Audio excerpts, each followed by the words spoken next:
Hello student, एक बार फिर आपका स्वागत है इस क्लास में जिसमें हम लोग पढ़ने वाले हैं आज क्लास 10th की मैथमेटिक्स बुक एनसीईआरटी की है, जिसमें हम पढ़ने वाले हैं chapter 3 pair of linear equation in two variables. इससे पहले कि हमने आपको सभी एक्सरसाइज का एक एक क्वेश्चन करवाया, उनकी लिंक भी आपको हम इस वीडियो के डिस्क्रिप्शन बॉक्स में दे देंगे।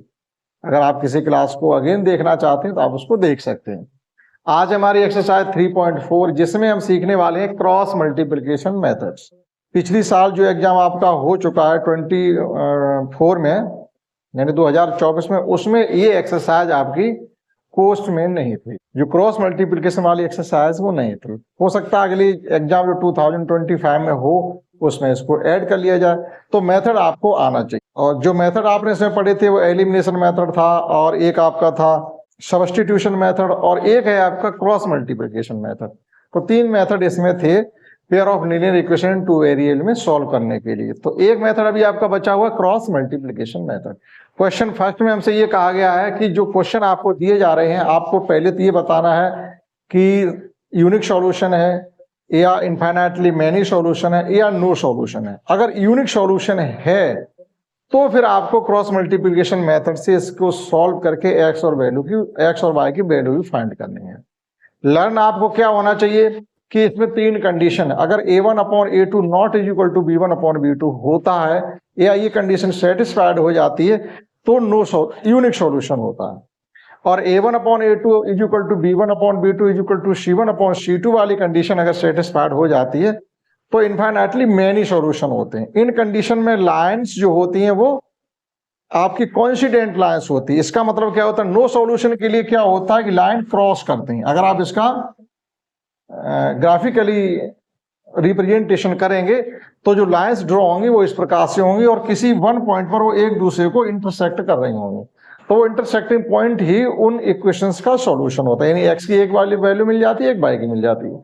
अगर a1/a2 b1/b2 is equal to c1/c2 सभी पॉइंट्स इक्वल आते हैं या सेकंड कंडीशन हमारी सेटिस्फाइड हो जाती है, तो कंडीशन क्या होती है, जैसे एक लाइन जब आप ड्रॉ करेंगे ये, तो जब दूसरी लाइन का भी आप ग्राफिकली रिप्रेजेंट करेंगे या ग्राफिकली ड्रॉ करेंगे तो सेकंड लाइन भी आपके तुरंत इन्हीं पॉइंट से होकर के जाएगी। तो वो कटिंग कहाँ हो रही है, इनफाइनाइटली मेनी पॉइंट्स पर कटिंग हो रही है, तो वो सॉल्यूशन भी इनफाइनाइटली मेनी हो जाएंगे। तो उनको फाइंड नहीं किया जा सकता, उसको केवल इतना लिख करके हम छोड़ देते हैं कि इनफाइनाइटली मेनी सॉल्यूशन। और अगर थर्ड कंडीशन सेटिस्फाइड होती है a1/a2 is equal to b1/b2 not is equal to c1/c2, it means क्या होता है, both the lines will be parallel. दोनों लाइंस किस प्रकार से होंगी, एक लाइन ये होगी तो दूसरी लाइन इस प्रकार से होगी, या इस प्रकार कैसी भी हो सकती है, लेकिन वो पैरेलल होंगी। और पैरेलल लाइंस में हम सॉल्यूशन फाइंड ही नहीं कर सकते हैं।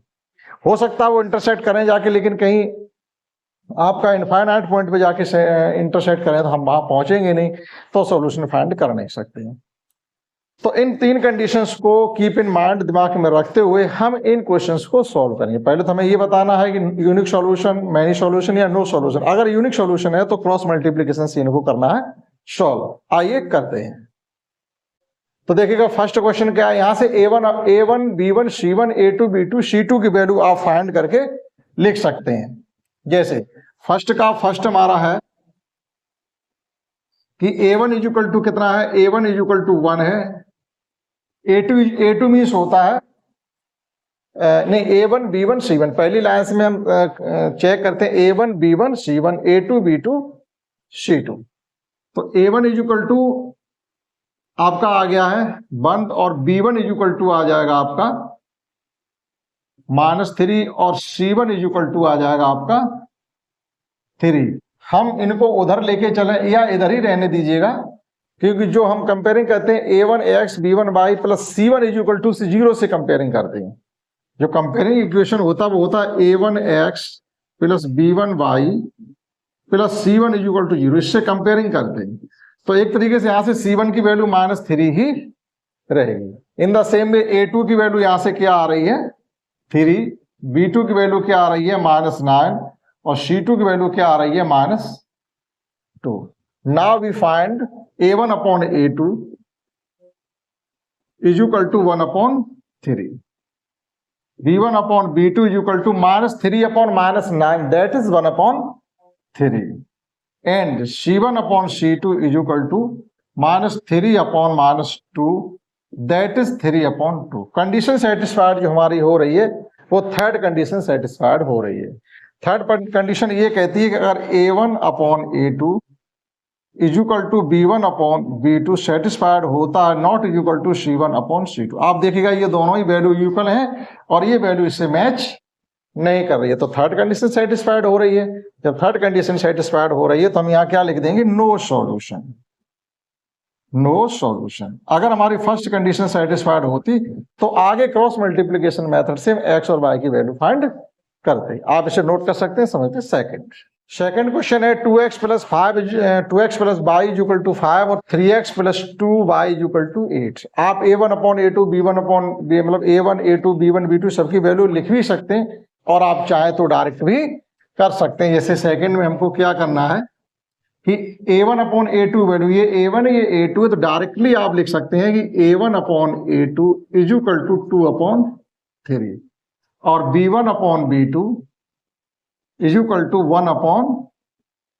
1/2, यानी y का कोएफिशिएंट 1 है और यहाँ y का कोएफिशिएंट 2 है। अब देखिएगा अगर हमारी ये A1/A2 और B1/B2 वैल्यू आपस में मैच ना हो तो हमें C1/C2 वैल्यू फाइंड करने की अब जरूरत नहीं है। इसका मतलब ये कि हमारी फर्स्ट कंडीशन सेटिस्फाइड हो रही है, that is A1/A2 not is equal to B1/B2। Unique solution. Unique solution means अब आपको क्रॉस मल्टीप्लिकेशन मेथड से इसको सॉल्व करना पड़ेगा। अब देखिएगा क्रॉस मल्टीप्लिकेशन मेथड को सॉल्व करते कैसे हैं, बहुत ही आसान तरीके से आप समझेंगे। x = y = 1/। कोई रिलेशन नहीं, कोई फार्मूला नहीं, कुछ भी नहीं, कोई ट्रिक नहीं, थोड़ा हम आपको बताएंगे, बस वो आपको समझना है। देखिएगा जब हम x के नीचे के पॉइंट लिखेंगे, यानी x का जब डिनोमिनेटर हम लिखेंगे तो x के कोफिशिएंट को हम नहीं लेंगे। जब y के डिनोमिनेटर के पॉइंट को हम लिखेंगे तो y के कोफिशिएंट को हम नहीं लेंगे। जब 1 के डिनोमिनेटर को हम लिखेंगे, यानी 1 कांस्टेंट है, तो कांस्टेंट के पॉइंट को हम नहीं लेंगे। केवल इतना ध्यान रखना है। अब चलना किधर से हमें, जब हम x के कोफिशिएंट नहीं ले रहे, इसका मतलब है फर्स्ट ऑफ ऑल कहां से चलना हमको, इस प्रकार से ये। लेकिन ध्यान क्या रखना है, ये पॉइंट हमको इधर लेके आने पड़ेंगे। = में हमें 0, क्रॉस मल्टीप्लिकेशन मेथड को जब भी सॉल्व करें तो = में 0 होना चाहिए। तो हम थोड़ा यहीं से मॉडिफाई इसको कर लेते, -5 = 0 और -8 = 0। हमने वहीं पर कर दिया, कुछ भी नया करने की जरूरत नहीं है। ध्यान रखेंगे क्रॉस मल्टीप्लिकेशन मेथड से जब भी इक्वेशंस को सॉल्व करें तो = में 0 होना चाहिए। नहीं गिवन है तो आप कर लें। अब चलिएगा, जब हम x के कोफिशिएंट को, x के डिनोमिनेटर पॉइंट को हम लिखना चाहते हैं तो x के कोफिशिएंट को नहीं लेंगे और शुरुआत कहां से करेंगे, -8 × 1। y का कोफिशिएंट या प्लस का 1 है, तो +1 × -8 दैट इज -8। यहां साइन आपका नेचुरली माइनस आएगा। कहने मतलब क्या था, B1 C2 -B2 C1। अगर आप इस प्रकार से याद रखेंगे तो थोड़ा भूल जाएंगे, लेकिन आप ऐसा कुछ भी नहीं करें। हमने इसको क्लोज किया है तो इसका मल्टीप्लाई माइनस इसका मल्टीप्लाई। अब इनका मल्टीप्लाई ऑलरेडी -10 आ रहा है, ऑलरेडी क्या आ रहा है, -10। एक बार एज इट जैसा भी आ रहा है वैसा पुट करिएगा। अब हमें y के डिनोमिनेटर को लिखना है, तो y के डिनोमिनेटर को लिखना है, y के कोएफिशिएंट नहीं लेने, यानी y क्लोज हो जाएगा। y आपका इस प्रकार से क्लोज। अब हमें कैसे चलना ये ध्यान रखना। अब डायरेक्शन हमारी चेंज हो जाएगी। पहले हमने यहां से शुरुआत की थी, अब की हमें शुरुआत यहां से करनी, यानी A1 A2 C1 -15 और यहां माइनस आएगा। अब A1 C2 यानी -16 अब कांस्टेंट में चलिएगा, इसको क्लोज कर लेंगे। फिर आपकी डायरेक्शन यहां से चेंज हो जाएगी। स्टार्टिंग में हमने यहां से चले थे, सेकंड में हम यहां से चले, थर्ड में फिर हम यहां से चलेंगे यहां से। तो ये 2 2 जा 4 -3 बन जा 3। सॉल्व कर लीजिएगा। x upon -8 -+ +10 -8 that is 2। y upon 15 minus के प्लस के 16 है दैट इज 1 और 1/1। ये फर्स्ट होता है, ये सेकंड होता है, ये थर्ड होता है। जब फर्स्ट की कंपेयरिंग थर्ड से करेंगे तो x इक्वल टू 2 आ रहा है, और सेकंड की कंपेयरिंग जब थर्ड से करेंगे तो y इक्वल टू 1 आ रहा है। दैट इज डायरेक्ट लिख सकते हैं x equal to 2, y equal to 1 answers. इस प्रकार से क्रॉस मल्टीप्लिकेशन मेथड को करें, ज्यादा रिलेशन लर्न करने की जरूरत नहीं है। कॉन्सेप्ट हमें क्या सीखनी है कि जब हमने x को क्लोज किया तो मल्टीप्लाई यहां से शुरू करें, y को क्लोज करें तो मल्टीप्लाई यहां से शुरू करें, और जो कांस्टेंट को क्लोज करें तो फिर मल्टीप्लाई यहां से शुरू करें। केवल इतना ध्यान रखना है। तो आप मैच कर सकते हैं x equal to 2, y equal to 1। समझते हैं क्वेश्चन 3। सिमिलरली हमें थर्ड करना है। पहले तो इसको आइडेंटिफाई करना है कि इनमें से कौन सी कंडीशन सेटिस्फाइड हो रही है। तो देखिएगा थर्ड में है 3x, यानी यहां से भी 1/2 आ रहा है, यहां से भी 1/2 आ रहा है, यहां से भी 1/2 आ रहा है। तो जो थर्ड है आपका इनफाइनाइटली मैनी सॉल्यूशन वाली कंडीशन सेटिस्फाइड हो रही है। देखिएगा 3/6 1/2, -5/-10 1/2, 20/40 1/2।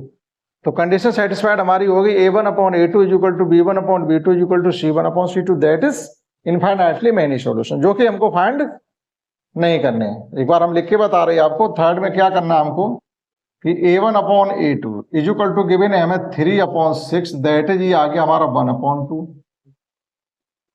B1/B2 -5/-10, दैट इज ये भी आ गया 1/2, C1/C2 इक्वल टू 20/40, ये भी आ गया हमारा 1/2। दैट इज कंडीशन सेटिस्फाइड हो गई A1/A2 equal to B1/B2 equal to C1/C2 equal to 1/2। आप लिख देंगे infinitely many solution. Many solution समझते हैं। 4 इक्वेशन में इस प्रकार से गिवन है x - 3y - 7 equal to 0, 3x - 3y - 15 equal to 0। पहले ये देखते हैं कौन सी कंडीशन सेटिस्फाइड हो रही है। तो डायरेक्टली हम इसको करेंगे। 4 में A1/A2 की वैल्यू है 1/3, और B1/B2 की वैल्यू है -3 दैट इज -3/-3, ये आ गया हमारा 1। अब ये वैल्यू मैच नहीं हो रही है तो हम आगे C1/C2 की वैल्यू फाइंड नहीं करेंगे। दैट इज हम यहां पर लिखेंगे A1/A2 not is equal to B1/B2 unique solution. अब जब यूनिक सॉल्यूशन है तो हमें क्रॉस मल्टीप्लिकेशन मेथड से सॉल्व करना है। देखिएगा किस प्रकार से, वही मेथड लगाएंगे हम। x upon equal to y upon equal to 1/। x को क्लोज करेंगे तो यहां से -15 इंटू -3 तो +45 आ जाएगा। यहां माइनस साइन आता है, उसको लिख देंगे -3 इंटू -7 यानी 21। कोई साइन +21 जा रहा तो आपका यहां पर माइनस ही रहने वाला है। y को क्लोज करेंगे तो स्टार्टिंग यहां से करेंगे -3 इंटू 7 यानी -21। यहां माइनस साइन आता है, -15 इंटू 1 दैट इज -15 ही रहेगा। -15 इंटू 1 तो ये -15 आ रहे हैं। अब 1 को कांस्टेंट को जब क्लोज करेंगे तो -3 इंटू 1 दैट इज -3, और 3 इंटू -3 दैट इज -9, और माइनस साइन यहाँ आता ही है वो रहेगा। ये हो गया -9। इस प्रकार से क्रॉस मल्टीप्लिकेशन मेथड को करें। अब देखिएगा इनको सॉल्व करेंगे तो ये हो जाएगा x अपॉन, ये हो जाएगा आपका 24, 5 से बन जाएगा 4, 4 से 2 जाएंगे 2 इक्वल टू y अपॉन, ये हो जाएगा 21 + 15 दैट इज -6, और ये हो जाएगा 1 अपॉन -3 + 9 दैट इज 6। एक बार फिर पूरे इक्वेशन को 6 से मल्टीप्लाई कर देंगे हम, तो ये हो जाएगा x upon 4 equal to y upon -1 equal to 1। First की कंपेयरिंग सेकंड से करें, थर्ड से करेंगे तो यहां से आपका आ जाएगा x इक्वल टू 4 और y इक्वल टू -1। इस प्रकार से क्रॉस मल्टीप्लिकेशन मेथड से 4 क्वेश्चन किया जा सकता। आप मैच कर सकते हैं। समझते हैं नेक्स्ट क्वेश्चन। नेक्स्ट क्वेश्चन 2 समझते हैं, जिसमें हमको ये गिवन है कि for which value of a and b, a और b के किन मानों के लिए जो ये इक्वेशन आपको गिवन है वो इनफाइनाइटली मैनी सॉल्यूशन रखते होंगे। यानी a और b की क्या वैल्यू हम यहाँ से फाइंड करें कि जो इनके सॉल्यूशन है लीनियर इक्वेशंस के वो इनफाइनाइटली मैनी हो, तो वो कंडीशन लगा के हम सेटिस्फाइड करके और उसको ए और बी की वैल्यू फाइंड करेंगे। देखिएगा कैसे करना है। तो we have given that question 2 का फर्स्ट पार्ट है, या हम डायरेक्टली ये लिखें for many solution. For many solution, many solution क्या होता है कि a1 upon a2 is equal to b1 upon b2 is equal to c1 upon c2। ये कंडीशन सेटिस्फाइड होनी चाहिए। a1 अपॉन a2 की जगह हमारा है 2 upon a minus b, b1 upon b2 की जगह हमारा है 3 अपॉन a प्लस b, और c1 अपॉन c2 की जगह है हमारा 7 upon 3a plus b minus 2। इतना हमको गिवन है। अब हम क्या करेंगे, ये फर्स्ट है, ये सेकंड है, थर्ड। फर्स्ट की कंपेयरिंग थर्ड से और सेकंड की कंपेयरिंग थर्ड से, या फर्स्ट सेकंड सेकंड थर्ड कर लीजिएगा तब भी कर सकते हैं आप, जैसे चाहो वैसे कर लो। तो हम लिखेंगे, इसको हमने फर्स्ट मेंशन कर ले रहे हैं, फर्स्ट, फर्स्ट सेकंड और ये थर्ड टर्म है। तो from first and third, from first and third we have, देखिए यहां से हम सॉल्व करते हैं इसको, तो क्या हो जाएगा, जब ये इक्वल टू इसके करने वाले हैं तो हमें बार बार लिखना नहीं, डायरेक्ट यहीं से करेंगे क्रॉस मल्टीप्लाई, यानी a माइनस बी में 7 का मल्टीप्लाई करेंगे और 3a प्लस b माइनस 2 में 2 का मल्टीप्लाई करेंगे। तो इसका इसमें करेंगे तो ये हो जाएगा हमारा 6a plus 2b minus 4 is equal to 7a minus 7b। Solve कर लीजिएगा, 6a माइनस 7a करेंगे तो माइनस का a बचेगा, 2b प्लस 7a इधर आके प्लस हो जाएंगे तो ये हो जाएगा हमारा 9b, और माइनस के 4 उधर जाकर के प्लस के 4 हो जाएंगे। ये माइनस चिन्ह कॉमन ले सकते, या इसको इतना ही रहने दीजिएगा, इसको मान लीजिएगा first. Again from second and third we have, again from second and third. अब कंपेयरिंग हम इनकी करेंगे, यानी क्रॉस मल्टीप्लाई आप कर लीजिएगा इसमें। तो यहां से क्या हो जाएगा, 3 का multiply 3a plus b minus 2 में करेंगे तो ये हो जाएगा हमारा 9a plus 3b minus 6 is equal to 7a plus 7b। Solve कर लेंगे तो 9a में से 7a कम करेंगे तो ये बचेंगे 2a, 3b माइनस के 7b, दैट इज माइनस का 4v इज इक्वल टू में 6। कंप्लीटली इक्वेशन को 2 से डिवाइड कर देंगे तो it can be written as a minus 2v is equal to 6 equation second. On solving equation first and second we get value of a and b, that is minus का a plus 9b is equal to 4 है, और a minus 2b is equal to 6 है। Addition करेंगे तो a से a cancel out हो जाएगा, आपका बचा है यहां से 6, नहीं सॉरी यहाँ 6 नहीं रहेगा, जब 2 से डिवाइड किया तो यहाँ आ गया 3 आ जाएगा वो, तो यहाँ रहेगा हमारा 3। जब एडिशन करेंगे हम, माइनस ए प्लस ए कैंसिल आउट हो जाएगा, 9 प्लस के हैं माइनस के 2 है, तो आपका बचेगा 7b is equal to 7 cancel out हो जाएंगे, b is equal to 1। Putting this value of b in equation first और सेकंड, किसी में भी आप पुट कर सकते हो। मान लीजिएगा हम फर्स्ट में ही पुट करते हैं तो फर्स्ट हमारा यहां पर ये 9 हो जाएगा, 9 उधर जाके सब्ट्रैक्ट होगा तो माइनस के 5 बचेंगे, और minus a is equal to minus 5, that is a is equal to 5। b की वैल्यू चाहे आप सेकंड इक्वेशन पुट करिए चाहे फर्स्ट में पुट करिए, a की वैल्यू 5 आने वाली है। इस प्रकार से क्वेश्चन 2 का फर्स्ट पार्ट किया जा सकता है। a इज इक्वल टू 5 और b इज इक्वल टू 1 के लिए ये जो पेयर ऑफ लीनियर इक्वेशन आपको गिवन है वो इनफाइनाइटली मेनी सॉल्यूशन होगा। समझते हैं इसका सेकंड पार्ट। तो सेकंड पार्ट में भी हमें ये गिवन है for which value of k के किस मान के लिए जो इक्वेशन है नो सॉल्यूशन हो, यानी k की कौन सी वैल्यू हम इन इक्वेशंस में पुट करें कि नो सॉल्यूशन वाली कंडीशन हमारी सेटिस्फाइड हो। दैट इज नो सॉल्यूशन के लिए क्या होता है देखिएगा, for no solution. Question second का सेकंड पार्ट बी है फॉर नो सॉल्यूशन। तो जो नो सॉल्यूशन के लिए सेटिस्फाइड कंडीशन करनी होती है वो क्या होती है हमारी, a1 upon a2 is equal to b1 upon b2 not is equal to c1 upon c2। That is आप इतना लेकर के चलें, k की वैल्यू निकला a1 upon a2 is equal to b1 upon b2 satisfied करा दिएगा, k की वैल्यू निकल आएगी। तो देखिएगा हमको गिवन है 3 upon 2k minus 1 is equal to 1 upon k minus 1 not is equal to 1 upon 2k plus 1। अगर आप इसको भी लेके चलेंगे तो k not is equal to में आएगा, यानी वो वैल्यू नहीं होनी चाहिए उसकी, अदरवाइज कुछ भी हो।